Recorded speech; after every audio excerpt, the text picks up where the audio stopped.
যারা ইতিমধ্যে সেখানে পৌঁছেছেন তাদের আসলে পরবর্তী পদক্ষেপগুলো কি কি রয়েছে এবং যারা সেখানে রয়েছেন তাদের খাবার দাবারের কি কি ব্যবস্থা রয়েছে জানতে চাই যে দুর্যোগ পরবর্তী সময়ে কি কি ব্যবস্থা নেওয়া হচ্ছে।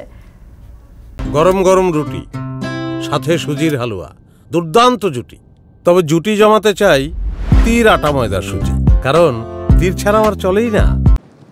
বন্যা সবচেয়ে গুরুত্বপূর্ণ বিষয়গুলোই উঠে এসেছে আপনার প্রশ্নে। তার মধ্যে আমি যেটি বলতে চাই সেটা হচ্ছে দুর্যোগ পরবর্তী সময়ে কি আসলে করণীয় বা কী করবে এখানকার প্রশাসন পক্ষ থেকে। আমরা যেটি খোঁজ নিয়ে জেনেছি 91 সাইক্লোন শেল্টারের বেশিরভাগই কিন্তু যারা কাঁচা বা নিম্নমানের যারা বসত ঘরে বসবাস করে তারা কিন্তু এখানে উঠে এসেছে, গ্রামের সাধারণ মানুষ, এবং এখানে তারা অবস্থান নিচ্ছে। তাদেরকে রাতে কোথাও কোথাও খিচুড়ি খাওয়ানো হচ্ছে বা শুকনা খাবার, চিড়া, মুড়ি, এ ধরনের খাবারগুলো কিন্তু তাদেরকে খাওয়ানো হচ্ছে এবং সেখানে খাবার, স্যালাইন সহ বিভিন্ন ধরনের ওষুধ রাখা হয়েছে যেগুলো প্রাথমিক যে চিকিৎসা সেই জন্য তাদেরকে দেওয়া হবে বলে তারা আমাদেরকে জানিয়েছেন। এছাড়া সাইক্লোন শেল্টারগুলোতে যারা সেখানে অবস্থান নিয়েছে তাদের যে গবাদি পশু সেগুলোও কিন্তু নিরাপদ আশ্রয় নেওয়া হয়েছে এবং উপজেলা প্রশাসন সূত্রে আমরা জানতে পেরেছি যে বিশেষ করে এই উপজেলাতে 3 দিনের যাতে সাইক্লোন শেল্টারে থাকতে পারে সাধারণ মানুষ, তার জন্য তারা কিন্তু ব্যবস্থা নিয়ে রেখেছে।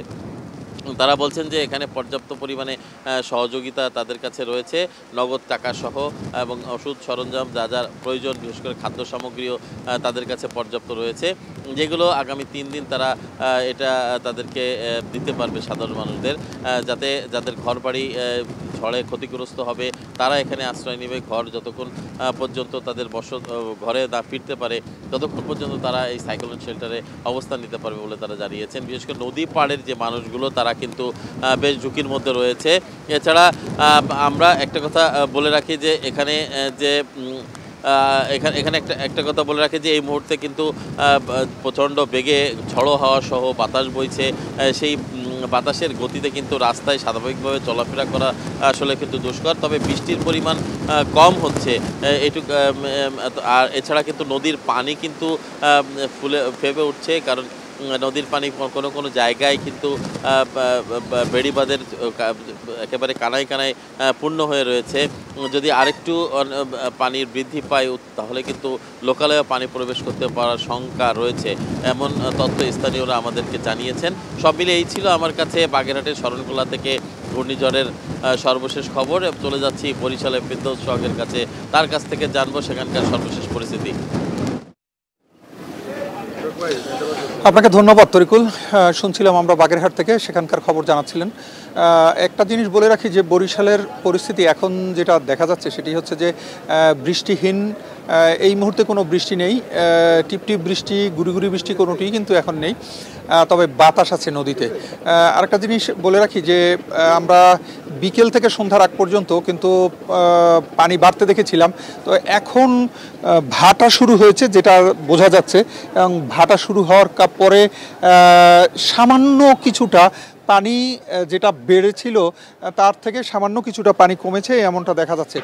তো তারপরেও আমরা যেটা খোঁজখবর নিয়ে জানতে পেরেছি এখন পর্যন্ত কিন্তু নিম্নাঞ্চলগুলো প্লাবিত হচ্ছে, এখনও ভাটা চললেও কোথাও কোথাও কিন্তু এখনও নিম্নাঞ্চল প্লাবিত হচ্ছে, এবং যে পরিমাণ পানি উঠেছিল সেই পরিমাণ পানি কিন্তু নেমে কখন যাবে সুনির্দিষ্ট করে কেউ বলতে পারছে না।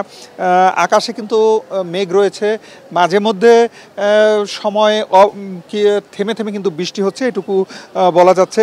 এখন পর্যন্ত আমরা বিভাগীয় কমিশনের মাধ্যমে যেটা জেনেছি যে মোট আশ্রয়কেন্দ্র খোলা হয়েছে ৩,৮১৬টি, এর মধ্যে 52টি রয়েছে মুজিব কেল্লা, আর মোট এখন পর্যন্ত আশ্রয় গ্রহণ করেছেন প্রায় ২.৫ লাখের মতো মানুষ, এবং আশ্রিত গবাদি পশুর সংখ্যা হচ্ছে ২২,৫৫১টি।